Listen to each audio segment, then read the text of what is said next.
Is savings a good thing here in Econoland? I don't see why it wouldn't be. Thrift is a virtue, and of course it always pays to have some funds stored away for a rainy day. But wait a minute.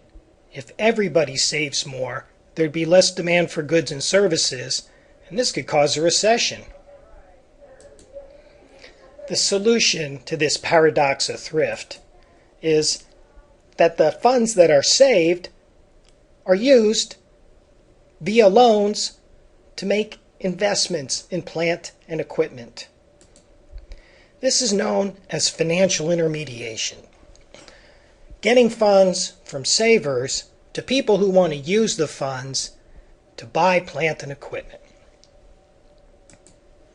Who are the financial intermediaries in the economy? Well, banks and other depository institutions. What does that mean, other depository institutions? Well, there are savings and loans, credit unions, mutual savings banks, any institution that takes in funds from individuals or households. And then, of course, there are the big investment banks like Goldman Sachs. Typical households and individuals don't have a checking account or a savings account at Goldman Sachs, but certainly Goldman Sachs puts deals together where they take funds from people who don't want to buy goods and services right now and shuttle those funds to investors who typically have very big projects in mind. And of course, there are money market mutual funds. These are typically at depository institutions. You put your money in this fund and they make sure that it gets to people who need to borrow the money for investment projects. Mutual funds, hedge funds, and more. We don't have time to explain all of these, but they're all financial intermediaries in the economy. So we want to talk about, what determines how many funds are borrowed, how many funds are lent. And that, of course, depends on who the big savers and borrowers are in the economy. You might be surprised to know that individuals and households are big lenders in the U.S. economy. Really? How do you figure?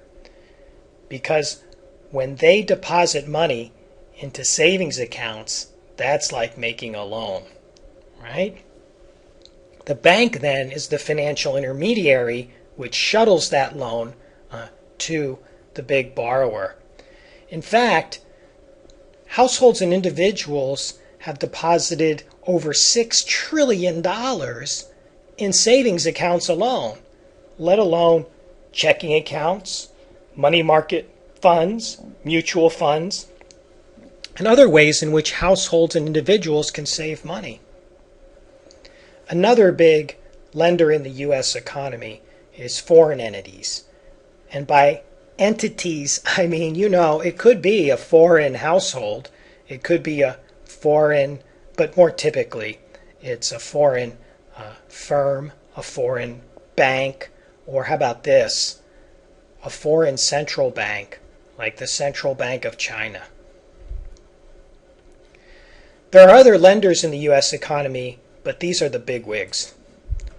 So savings from these lenders are then passed through our financial intermediary, and there's our term depository institutions again, investment banks like Goldman Sachs, the other financial intermediaries, to the big borrowers, and these are like loans. And that's why we get this term, the market for loanable funds.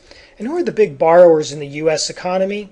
Well, businesses, and I should have prefaced this by saying federal government. State and local governments are borrowers as well, but often they balance their budgets, and our federal government is a big borrower. So now we're going to make an abstract model of all the players in this market for loans and savings. And we're going to do this by drawing a graph. And on the vertical axis, we have the real interest rate. So down here, the real interest rate would be 0 and growing, growing, growing, and we have a high real interest rate. And let's just be clear, what are you talking about when you say interest rate? Is this the interest rate I get when I loan money? Is this the interest rate I get when I borrow money? And the answer is, it's both. How can it be both? Well, you'll see in a sec, I hope. And is this the interest rate that I get is this the interest rate I have to pay when I borrow money to buy a car? Or is this the interest rate when I borrow money to buy a house? Or is this the interest rate I get when I loan money to the bank via passbook savings account? Which is it? And the answer is, well, can we just kind of take a weighted average of all those interest rates? Because we don't want to talk about the interest rate for a car loan or a home loan or for putting money in a savings account. We want to talk about the entire market altogether, and so it'd be kind of like an average of all those interest rates. So the interest rate we're talking about is an amalgam of all of the different interest rates in the economy. And I hope you understand that by real, it means adjusted for inflation. The real interest rate is the nominal interest rate. How do you adjust for inflation? By taking the nominal interest rate and subtracting inflation. The nominal interest rate is just the interest rate you pay. So you're going to borrow money to buy a car. The interest rate is 6%. But over the course of the loan, let's say the inflation rate is 4%. So really, it only costs you 2% to borrow that money because you get to pay it back with dollars that are inflated by 4%. And certainly when we make decisions, we're not going to fall for using the nominal interest rate because the actual cost is reflected in the real interest rate when you consider we got a break as a borrower because of the inflation rate. But you know, a lot of lenders are smart and they say, hey, wait a minute. We would like to have a 6% return on our interest rate, and we think the inflation rate is going to be 4%, so that's why we're charging you 10, right? So that can happen as well. Both lenders and borrowers are keen on what the real cost or benefit is from the loan or investment and savings, and so that's where the real interest rate comes into play. And then on the horizontal axis, we have the quantity of loanable funds. This is the amount of money that is actually borrowed and lent. So it's a dollar figure. The demand for loanable funds is downward sloping like most demand curves. And that's because if the real interest rate is very high, come on over and down, and there won't be a lot of funds demanded. But if the interest rate is really low, come on way over and down, and there will be a lot of loanable funds demanded. The supply of loanable funds, like most supply curves, slopes upward for analogous reasoning. Watch. If the interest rate is really high, then that's going to tempt people to save more and supply more loanable funds. But if the interest rate is really low, I think I'll just spend the money now and not loan it out. And so at a low interest rate, come on over and down, the quantity of loanable funds is less. And so the interest rate that should prevail and is this interest rate. It's often symbolized by the letter R for real rate, and then E for equilibrium, because you know where the curves cross is the equilibrium point. And then the amount of funds actually borrowed and lent is this dollar figure right here. So this might be like 6%, and this might be like $8 trillion, right? Something like that. Now, I want to try to convince you that if the real interest rate isn't this number, 6% or whatever that number is right there, it will be shortly. Watch. If it's something higher than the equilibrium interest rate, then come on over, and the first thing you bump into is the demand for loanable funds.